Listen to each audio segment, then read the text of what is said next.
लोकांच्या घरच्या चहात एक कपभर पाणी आणि तांब्याभर दूध असते. आमच्या घरच्या चहात आहे ना एक कपभर दूध आणि लिटरभर पाणी सापडते. तर नमस्कार मित्रांनो, आज आहे ना आपल्याला सकाळ सकाळी लवकर पारायणाला जायचं होतं. कसं आहे आज चंडी याग होता, त्याच्यामुळे कालच काकांनी सांगितलं होतं की उद्या सकाळी येताना सगळ्यांनी साड्या घालून या. म्हणलं साड्या इथं उठूसोर दिवस डोक्यावरती येतोय, कधी उरकून यायचं. त्यात आमच्या साईडला ना वीटभट्टी पैसे एवढे पिसाळलेले कुत्रे असते तर काय सांगू तुम्हाला. मी साधं थोबड उघडं ठेवून गेलं तरी ते पिसाळ्याने भू भू करत मागे येत होतं.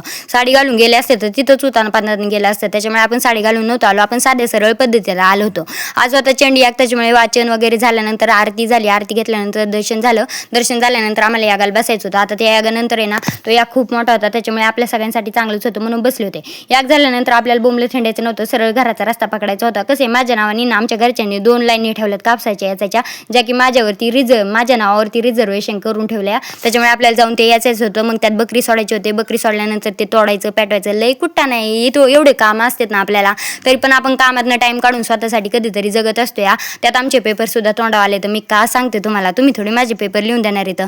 तसे जीवाभावाचे असतील तर पेपर लिहून द्यायला हरकत नाही, पण नाही आपलं काम दुसऱ्यावरती थोपवायचं नसतं. थँक्यू. या गोष्टी आमचा कापूस येथून झालेला आहे. याचा आनंद माझा ना ह्या आकाशात सकट मावन आहे. त्याच्यामुळे मी खूप आनंदी आहे, कारण हा आनंद काही क्षणाचा आहे. अशा प्रकारे बाय बाय टाटा.